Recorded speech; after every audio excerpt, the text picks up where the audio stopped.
Thank you, Pastor James. And what a delightful day to start our Christmas celebration this year. Let me just organize here a little bit because my wife is not here. So I'm going to be calling her so she can listen in on the message. Bear with me here for a sec.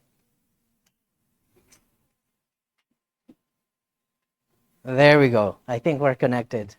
Good morning again. I'm especially thankful for today being our first Sunday of December. It felt like Christmas just crept in all of a sudden. I certainly felt that way just a few days ago. And as far back as I can remember, um, you know, on a personal note, Christmas has been one of those the times of the year where I delight in the most, but I also dread it the most. Perhaps for the very same reasons that I delight in it and I dread it. Because our calendar begins to be filled with so many things, activities, gatherings. Not that they are bad, but if we're not careful, they can easily take over our life over this special time of the year. And as far as I can remember as well, music and songs have been part of how we have experienced Christmas. I'm so happy this morning that we got treated to a delightful choir or choral this morning. And as a young child growing up in the Philippines, it's the only time of the year when I can go from house to house with friends of mine, sing dreadful Christmas carols, and still make some decent money.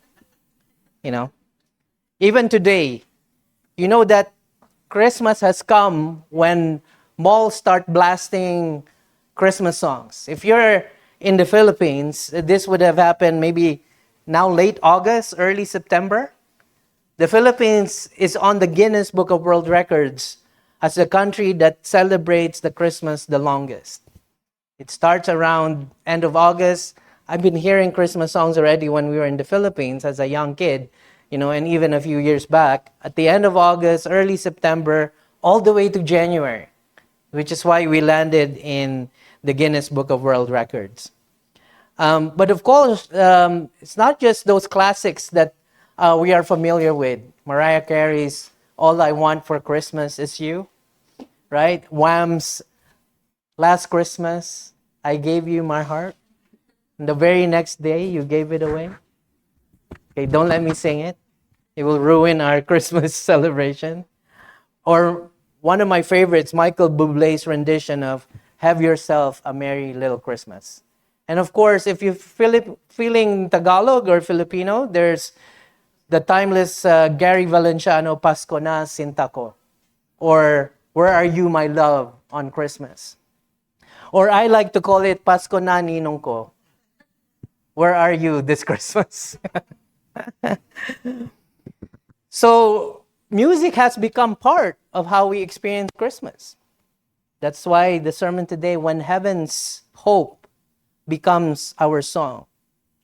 But of course, nothing beats the classic Christmas songs that we have come to grow with or grow up with that points to the very meaning of Christmas. So this morning, before we explore scripture, let me play a quick game with you. And there's a prize. I have loonies. So I'm going to give you a few word clues, and it will be a clue about all the songs that I'm going to give you are famous Christmas carols.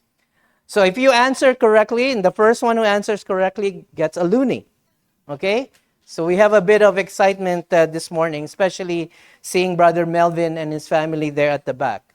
Happy birthday, by the way. He celebrated his birthday a couple of days ago. Okay? I put you on the spot just in case you brought something today. Okay, are you ready for the first song? Okay. Okay, 1 second. You're answering already. You're reading my mind. Brother Tony is being prophetic this morning. Okay, are we... Okay. I don't know how to fill in the gap here. Oh, by the way, do stay after the service. We have, as Brother Jay announced, we have our Christmas lunch. So please come and join us for lunch, because this is our Christmas fellowship for this year. And I believe we have an election of the officers also after the service. I forgot the slide. Merry Christmas. Somebody greeted me Merry Christmas and it caught me unawares because, it was Nico, I think, who first greeted me this morning. Because it is Christmas already. Okay? Ready for the first song? Okay. First person who answers it gets a loonie. Okay? This is the first one. 8 p.m. until 6 a.m. without noise. What Christmas carol? Who answered it first? Okay, Ate Grace, you get a loonie. Hold on to the loonie. Okay? Okay, hold on. That has a meaning later on. Okay, that's Silent Night. By the way, do you know Silent Night was declared by UNESCO in 2011 as an intangible cultural heritage? That's how important this song is. During World War I, on Christmas, I'm sorry that Kuya Danny is not here this morning. Do pray for a lot of our people who are not feeling well nowadays. 1914, it's called the Trench War. The German and the British were fighting on opposite sides. On Christmas Day on 1914, they declared a truce and they sang Silent Night together. And then the next day, they started shooting at each other again. All right. That's one way to ruin that song, right? 0 decibels from Heavenly Messengers announcing good news. I heard, Sister May. The choir is, who said it first? Oh, Nico. Okay, pass around like a jeepney pair. Okay. Nico gets, hold on to the loonie. Don't put it. Okay. This song was originally written as a poem. It's not even a song, by Charles Wesley. And the modern version that we come to know was from evangelist George Whitefield, okay? A key figure in the Great Awakening. And the tune that we come to know is adapted from Felix Mendelssohn, who was a Jewish, right? Who became a Christian as a result. So, truly the beautiful symbol of the gospel going to the Jews first. It's one of the most theologically rich songs that we come to know about. It talks about incarnation, reconciliation, new birth, peace, all within a few lines of the song. Okay, good job, Nico. Next song, invitation to everybody who's really happy today. Oh, no. Who said that? Joy to the world. Nico, no, you already got a loonie. Verna. Okay, Verna. You get, I don't want to throw the loonie. It might hit your eye. Okay. You get a loonie. Keep the loonie. Don't put it away yet. Don't spend it. Okay, Joy to the World. Did you know that Joy to the World was not a Christmas song? It was written to tell us about the second coming of Christ. Listen to the words carefully. Joy to the world, the Lord has come. Let earth receive her King. We did not receive Christ as King, or at least the world did not. But on that day, the Lord comes. It will be truly joy to the world. That's an interesting tidbit about this song. But it became America, or the world's most published Christmas hymn in the 20th century. Next song. Tiny Lad's percussion solo. Christian, you have to come here. No, I can't throw it to you. Oh, pass it to Christian. Little Drummer Boy. Do you know who first sang Little Drummer Boy in a major performance? No. The Von Trapp family of The Sound of Music in 1941. They sang this song for the first time as a major performance. It's a very simple message of what we offer Jesus Christ as our Lord and King. Okay, last song, because I only have one loonie left. A Silent Delivery in a Feeding Trough. No. Away in a manger! Mike! Okay, pass. Narinig ko si Mike. Okay. It's okay. I will give another luni to kay Jerome later. Okay. Away in a manger. Okay? Some people believe it was written by Martin Luther, but we come to find out that it's not. Okay? But it became the most cherished children's Christmas song around the world. Okay? A lot of children sing this. Today we begin a series called Celebrating with 3 Songs at the First Christmas Season. Okay? Songs have a way of touching and moving us. So, I'd like us to really pay attention to the sermons that you'll hear. This morning, I'm going to speak about Mary's song. The moment she found out the great plan that God had for her. And then next week, Pastor James will talk about Zechariah's song, if I believe so.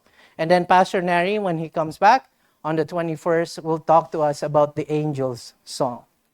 There are at least 5 or 6 songs that were sung on the very first Christmas, reminding us that God wanted us to welcome the birth of Jesus through songs. And that is very prevalent in the scripture. But I think we also need to acknowledge that around this time of the year, people feel the urge to be at church. But the sad thing is, they may be in church, but not in Christ. Right? Going through the routines and traditions of what this season brings, but religiously lost. Because many people don't know how we should be celebrating Christmas. When people sing joy to the world, deep down inside, they're feeling personally alone, even when present in a room full of people. So as you hear the message today, don't just listen.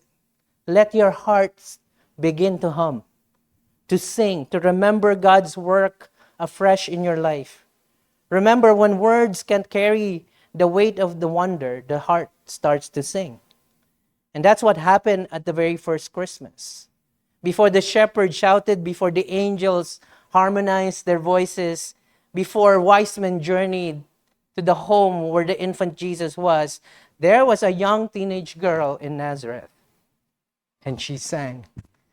Beautiful song. But who's Mary? You know, we really know very little about Mary. The Bible doesn't speak of her that much. We also have a strange relationship with Mary, just because many religious groups revere Mary, and we are not to revere her. But as Protestants, we also do a disservice because we undervalue her character and her role that she plays in the birth of the Savior. So imagine with me a small hill town tucked away in the northern countryside of Israel. Okay? Imagine with your minds the kind of place you only pass through to somewhere more important. Dusty roads, stone homes, farmers, carpenters, and mothers, wives carrying jars of water in the cool of the morning. That was Nazareth, a town that's probably around 500 people or less. And in that town, in that small town, lived a girl named Mary. She wasn't famous, she wasn't influential, she wasn't even wealthy. She was poor of all that we know about her, just based on the offering that she and Joseph gave at the temple. If you had walked past her, you might not have looked twice. And that's exactly the kind of person God chooses to look at first. Unknown, infamous, maybe even cast away by society. Mary was probably in her mid-teens, 14, 15, 16.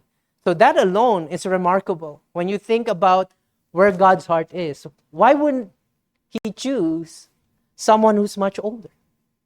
Because at that time too, people, young women around this age are getting married this early. So she was preparing for her own marriage at that time when this news came to her. She lived quietly, faithfully, doing the daily tasks that should keep a home running, grinding grain, preparing meals, sweeping courtyards, praying the prayers that her parents had taught her since she was a child. But what set Mary apart wasn't her age or her ability, it was her heart. This young girl knew scripture, as you shall see later. She knew the stories of Abraham and Sarah. She knew the faith of Hannah. If you look closely at Hannah's song in the Old Testament, it will mirror very closely Mary's song. She knew the promises God had made to her people a long time ago. So even though Nazareth is small, Mary's heart was big. And then one ordinary day, God stepped into her ordinary world. The angel Gabriel appeared and spoke words that would have knocked any adult off their feet. She was about to give birth or conceive a child when she was engaged to be married to Joseph. In those days, that's not just scandalous, it's dangerous. It could have costed Mary's life when people find out that she's carrying a child out of wedlock. She's not even married yet. She didn't understand everything that the Lord, through the angel Gabriel, gave her as a news. She didn't have all the answers. To her, this was a blur, a mystery. She certainly didn't know how her reputation would survive this pregnancy, but she trusted in the one who asked her to believe. In the quiet spaces of her heart, under the weight of a miracle she never asked for, Mary began to do something unexpected. She conjured up a song. She sang. It's not a lullaby, not a love song, not a song for fame or attention. She sang a song about God.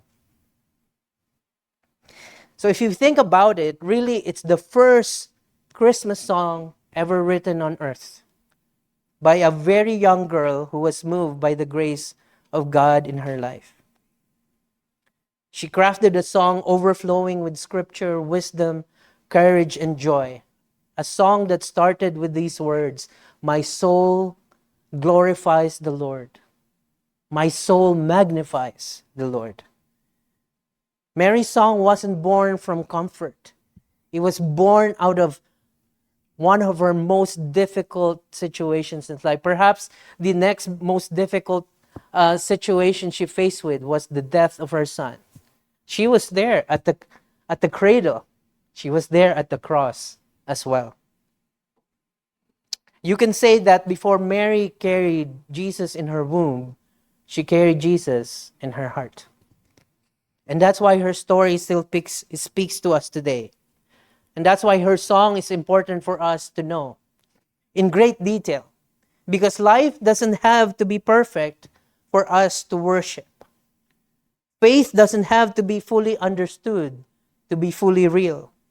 And God still delights in taking ordinary, overlooked people like Mary, people like us, and filling their lives with a song that changes everyone around them and the whole world. Remember, Mary didn't come from royalty. She wasn't a prophet or a priest. She was a nobody in a nowhere town. When you ask people during those days, and they come from Nazareth, it had a reputation. Yet this is how God works. He chooses the lowly, the unpopular, and makes something or someone out of them.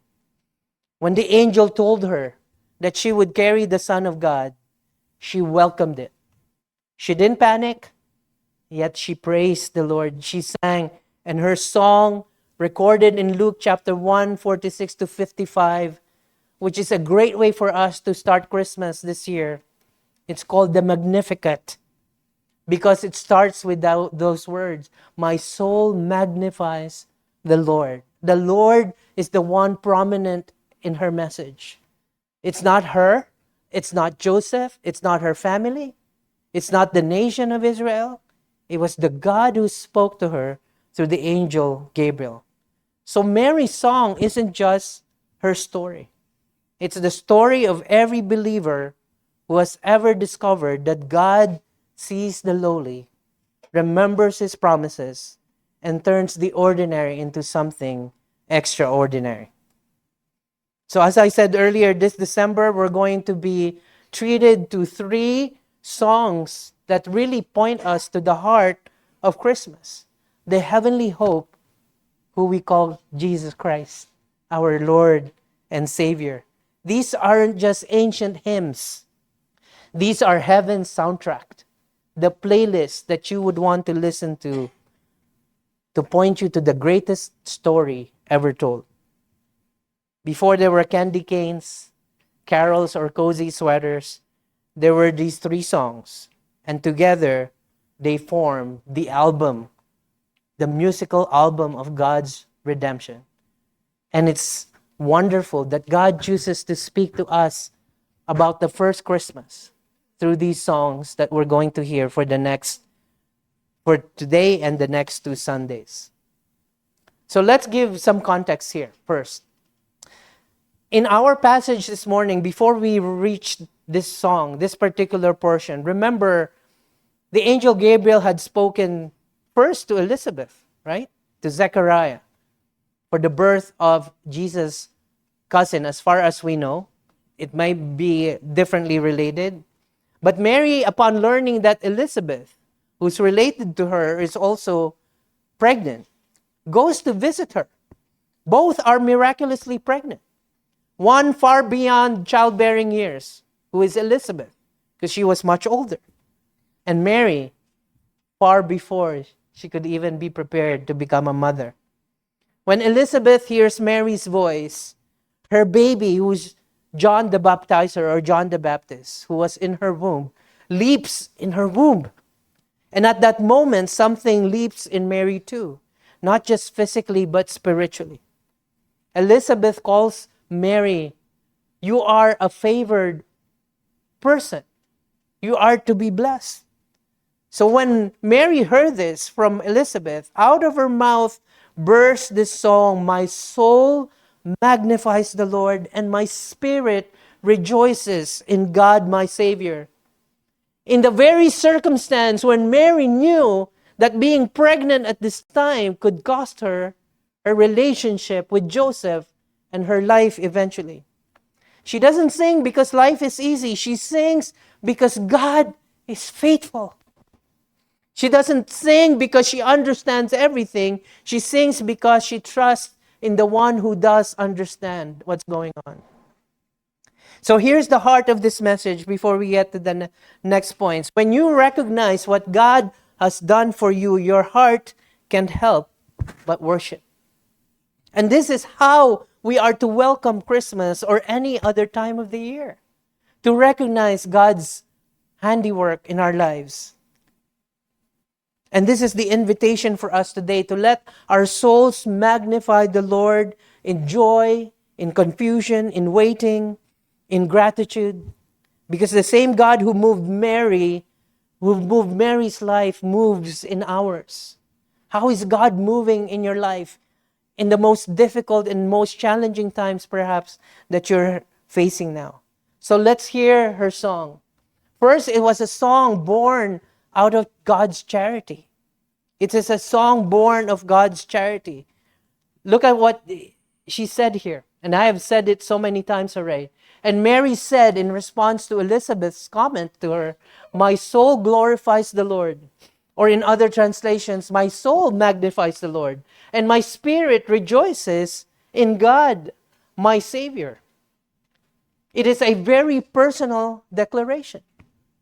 But it's a very public proclamation as well, telling us that our worship of God deepens when we remember how much we have been forgiven and how freely we have been loved. This is what Mary is feeling. So at the moment that the reality of God's grace or charity in her life begins to sink in, she erupts with the very first verse of this song. I don't know how she sang it, but she sang it with these wise, deep words. "My soul magnifies or glorifies the Lord, and my spirit rejoices in God, my Savior. Interesting word there called magnify. I happen to have a magnifying glass. I came prepared today. And I have a loonie. So those who have a loonie, please take it out. Okay? The loonie is probably the most popular Canadian coin in circulation. So take out your loonies, those who were given a loonie today. If you have one, you can take it out as well. When you magnify the loonie under a magnifying glass, do you need a magnifying glass, Ate Grace? I don't need it. You can use this. Not that I don't trust your eyeglasses. When you magnify the loonie, you begin to see interesting details. Okay? You begin to see interesting details. Look at the back first, or the other side, the loonie side. When you put it closely, you'll see intricate details of the feathers. Something we don't notice because we just use this whenever, right? We pay little attention to it.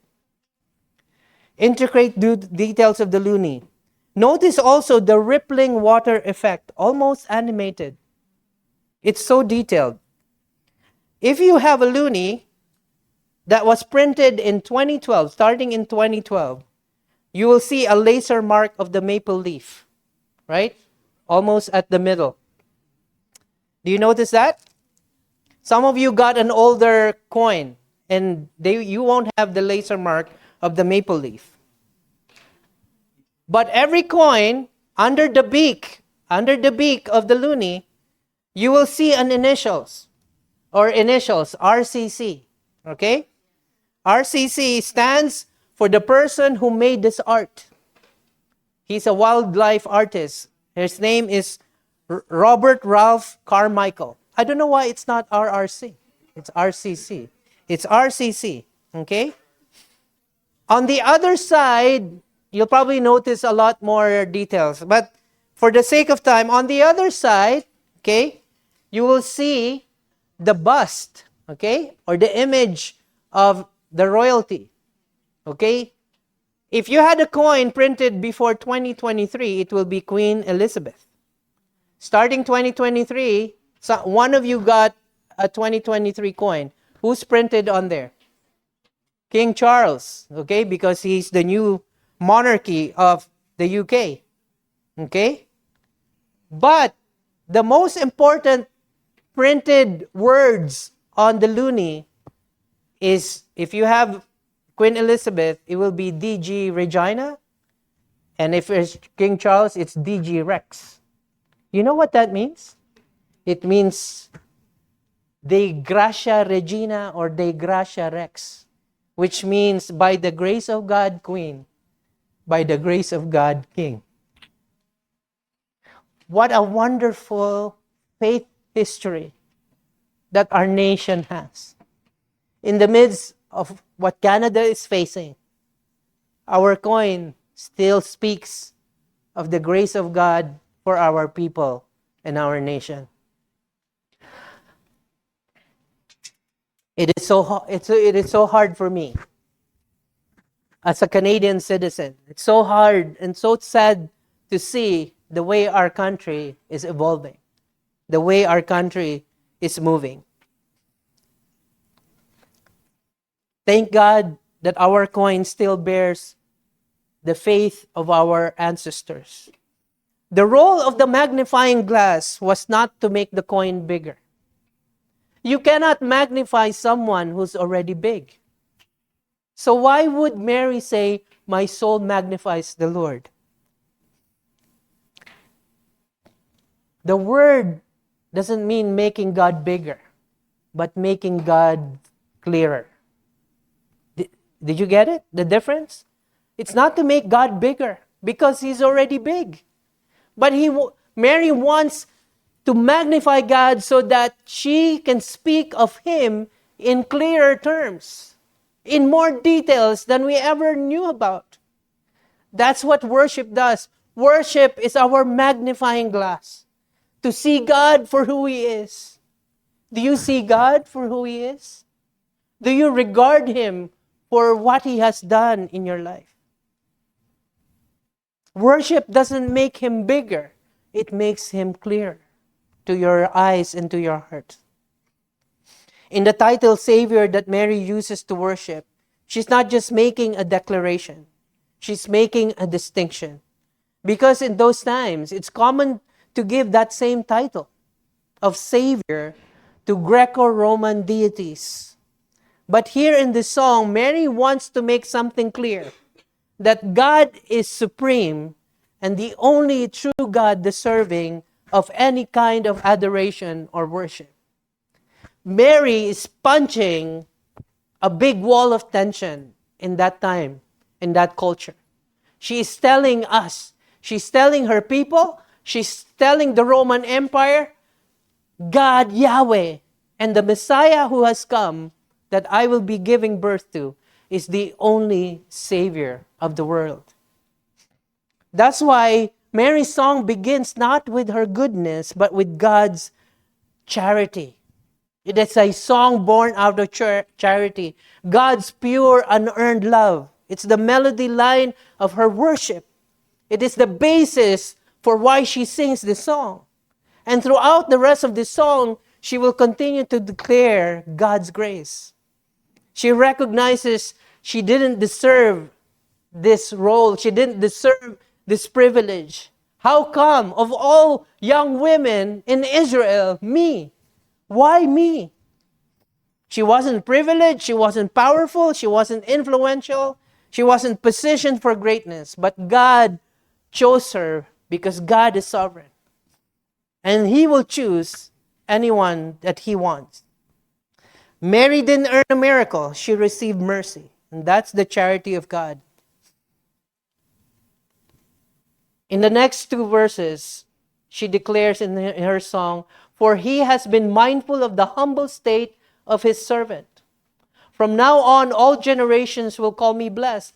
For the Mighty One has done great things for me. Holy is His name." Notice what Mary does here. He says, "For He has been mindful." Other translation says, "For He has looked upon His servant." One of the things I recall is Hagar. Remember Hagar in the Old Testament? Okay? She was maltreated by Sarah because Sarah started to get jealous of her, having born the first son of Abraham. They're trying to be desperate to fulfill God's prophecy in their life. And so they tried to do it on their own terms. Hagar became a victim of that unwise choice by Abraham and Sarah. And when Hagar was expelled from the community, she was alone in the wilderness. But God took care of her. And you know what Hagar said about the God who did that to her? She called Him El Roi, the God who sees me. This is the same thing Mary is saying here. The God who sees me, the God who is mindful of me, the God who has been watching me the whole time, who never lets His eyes off of me. So when you're in that place, when you're feeling downtrodden, when you're feeling desperate, alone, remember there's a God who sees you, who has never left His eyes of you. No matter how alone or isolated you feel, there is a God who looks at you and mindful of your situation. For the very compelling reason for our worshipful response is God and God alone. This is the reason for Mary's worship. God is the reason, the substance of her song, really. It wasn't her circumstance. It wasn't even this event that's going to happen to her. It was God and God alone. And from her point of view, God has been faithfully watching over her through the ups and downs of her life. God has not forgotten her. That's what she meant when God has been mindful of her. In the state where she is, helpless, poor, lowly, and suffering, much like Hagar was. Because of the Lord's actions in her life, everyone across time, present, and future will call Mary blessed. And if God's faithfulness was the reason for her rejoicing, The result of God's faithfulness in her life is that she will be spoken of as an ordinary person that received God's extraordinary grace. Mary's song starts with God's charity, but it doesn't stop there. She moves from what God has done for her to who God is in himself. Notice, by the way, that when Mary sings this song or crafts this song from her heart, she keeps saying about the humble state that she's in. Because Christmas doesn't make sense for the arrogant. Christmas doesn't make sense for the one who's full of themselves. Why would you need a Savior if you're satisfied with yourself? Why would you need God in your life when you feel like you are content with what you have and everything that you are? Christmas is for the humble, like Mary, who knows their place in this universe, who knows their place in God's kingdom. So as we look at the next part of this song, this is a song built on God's character. It's not only a song born out of God's charity, but it's a song built on God's character. In verses 50 to 51, we read, His mercy extends to those who fear Him from generation to generation. He has performed mighty deeds with His arm. He has scattered those who are proud in their inmost thoughts. Mary's confidence in the future is built on the unchanging character of God. Mary speaks of His might, His holiness, and His mercy. Because true worship happens when our soul, like Mary's, is flooded by God's character and then flows out of our hearts. When we realize who God is, the only response we can have is that of worship. Deep worship that will allow us to sing from our hearts. What is your favorite Christmas carol? Think about what that is. Forget about Mariah Carey for a while, Lord. That song has its place. But a song that speaks to you about who God is. And there's so many of them to speak of. Mary in this passage doesn't just magnify what God did. She magnifies who God is. Isaiah 9:6, one of the classic Christmas verse that we will have around this time of year, it says, and He will be called Wonderful Counselor, Mighty God, Everlasting Father, Prince of Peace. You know that in that one verse in the Old Testament, it speaks of the triune nature of God. Isaiah chapter 9 verse 6 speaks of Him as Wonderful Counselor. In the New Testament, our Counselor is the Holy Spirit. The mighty God and everlasting Father pertains to God the Father, and the Prince of Peace pertains to Jesus Christ. That's who Mary is worshiping here. The totality and the wholeness of God's being. Her song echoes this, and it becomes a theological masterpiece because Mary would speak of God under those terms. Unlike Mary, there are many people who reject this truth about God, reluctant to recognize this because we don't want to be accountable to a higher authority. We want to be the only authority in our lives. That's why you'll notice when people start speaking of something higher than themselves, they'll speak of a force. They'll speak of a higher power. They'll speak of something that moves the universe or nature, but never speak directly about Yahweh.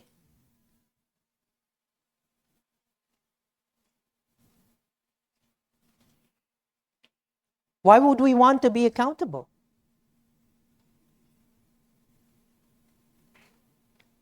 We'd want this someone to be simply someone we can reduce to a concept or our idea at any time that suits us. To simply be ignored at any time. But folks, if we can't see God for He truly is, just like Mary does, we won't be able to savor Christmas for what it's really about. It's about the person of Jesus Christ, the true radiance of God the Father who's been manifested to us. In verse 52 to 53, it reads, He has brought down rulers from their thrones, but has lifted up the humble. There again, that word humble. Mary is consumed by her lowly estate. In front and at the concept or at the idea of God coming to her at this time. Verse 53, He has filled the hungry with good things, but has sent the rich away empty. The emphasis of Mary's song is that God is mighty. He can do what we cannot. He is holy. God is pure, perfect, and different from all the others. Even what the Romans call Savior. He is merciful. God bends low to lift us up. In this passage alone, if you do a careful study of it, you would see at least 28 different Old Testament references in her song, 11 of them attributed to the book of Psalms. Her song is shaped by the Word of God because her heart is shaped by the Word of God. She's not inventing a new melody. She's singing God's old truths in a new moment of redemption.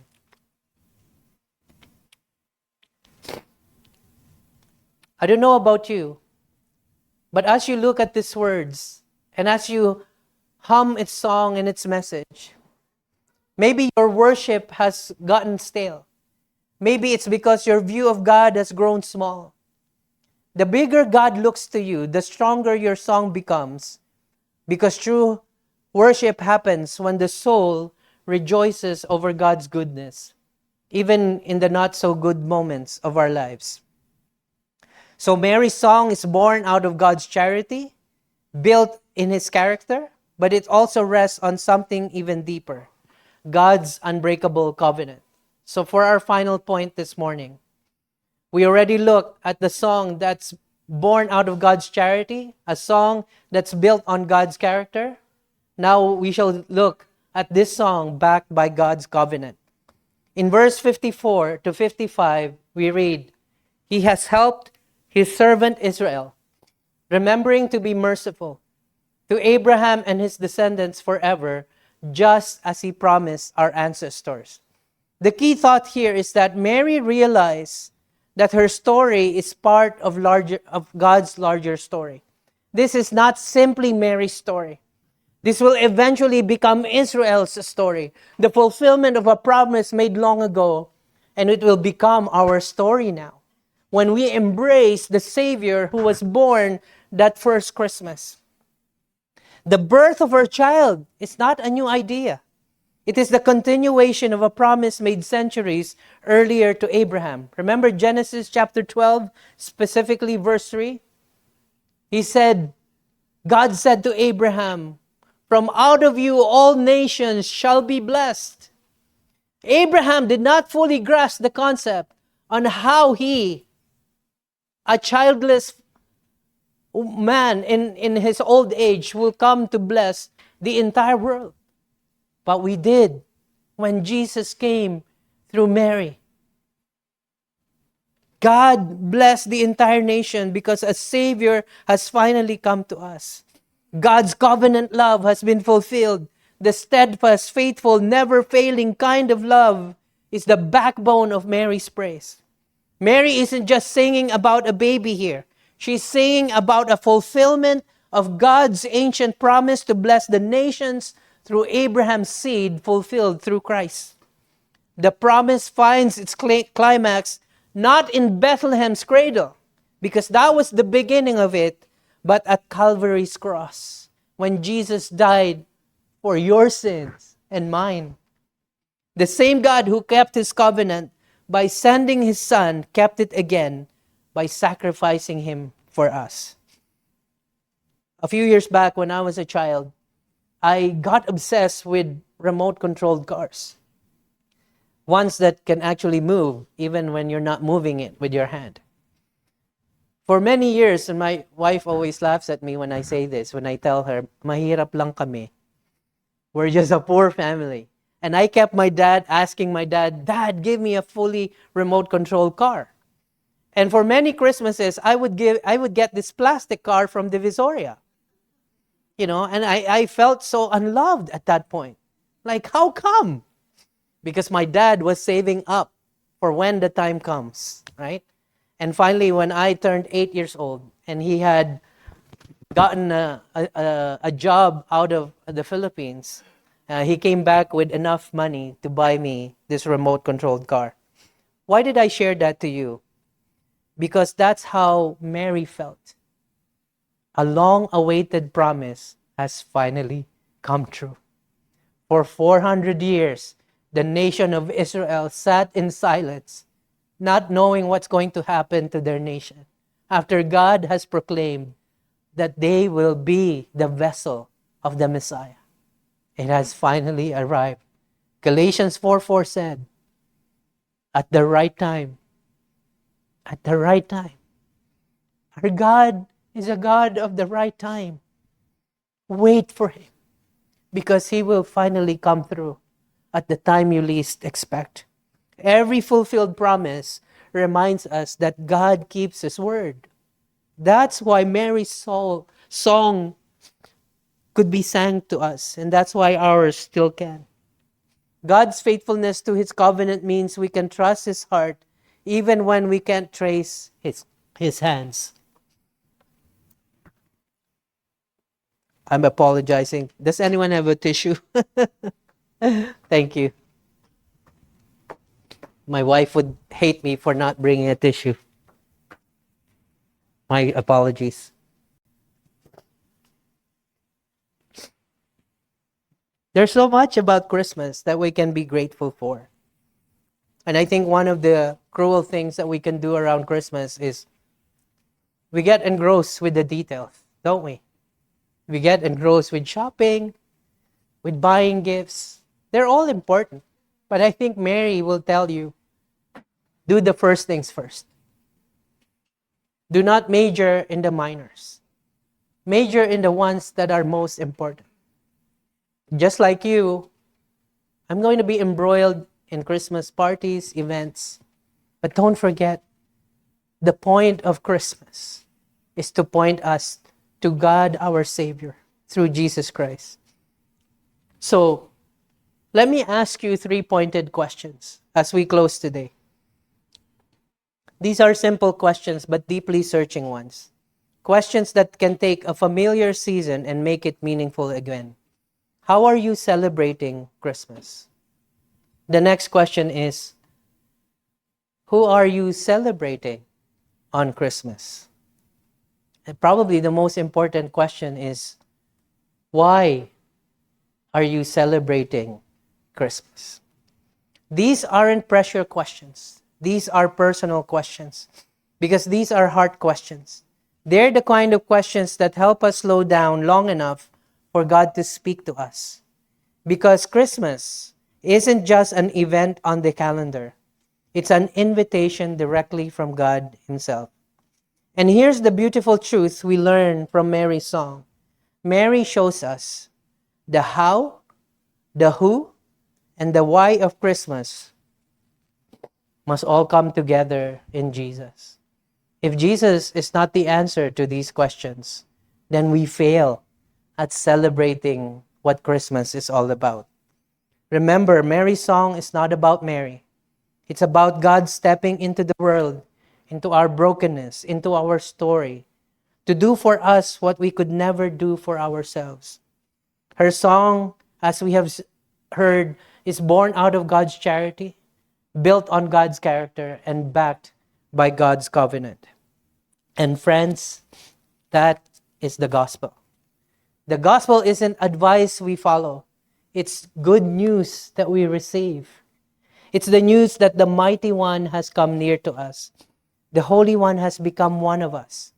The Faithful One remembers His promises and reaches out to rescue us in grace.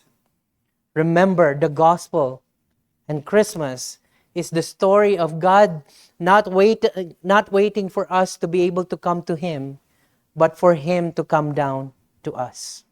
And that's why we celebrate Christmas. Jesus came down in a humble cradle so that He could go high up on the cross. He took on our flesh so that He could take away our sin. He entered our world so he could invite us into his. That's why Mary sings. That's why the angels rejoice. That's why Zacharias blessed God and declared him righteous. Because heaven's hope had stepped into our story and wrapped himself in swaddling clothes. So let me circle back to these questions again. How are you celebrating Christmas? Who are you celebrating on Christmas? And why are you celebrating Christmas? If the answer is anything less than Jesus, then today, right now, is your invitation to join Mary's song. Not with perfect notes, not with perfect lives, not with your life being made right all the time. Remember, God is still the mighty one who does great things. He's still the Savior who lifts the humble. He's still the faithful God who keeps his promises. And he's still the Redeemer who steps into our world to bring us all into his kingdom and his family. Maybe this year, your song about who God is has quieted somewhat. Maybe it has been dulled by problems. Maybe it has been dissipated by disappointments in your life. Maybe sorrow or stress or waiting has silenced your worship. But friend, God hasn't changed. His charity still reaches you. His love and his character still has a way to sustain you. And his covenant still holds you. So may this Christmas, as we greet each other, Merry Christmas, may this Christmas truly become the moment, not where we get more things, but where we give God our hearts. And may Christ become your why, your worship, your joy, and your song. Let us close in prayer. Father, we spent much time today preaching your word. We spent much time looking at Mary's song because Mary's song gives us an example of how to worship. Father, we thank you for the song Mary sang, a song born out of your charity, built on your character, and backed by your everlasting covenant. Tonight, let her song, or today, let her song become our song. Let our souls magnify you and our spirits rejoice in the Savior who has come near. Thank you for seeing us in our lowliness, for remembering your mercy, and for sending Jesus to lift us up from where we are. Fill our emptiness and fulfill every promise you ever made. As we stand at the beginning of this Christmas season, open our hearts to recognize Christ for who he truly is, our Savior, our hope, and our peace. Lord, for anyone here who has never received this good news personally, draw them close to you through this message, through this service, through the rest of this month, Lord. Help them hear the invitation of heaven that you came down not to condemn, but to rescue, to redeem, and to bring us into your family through Jesus Christ himself.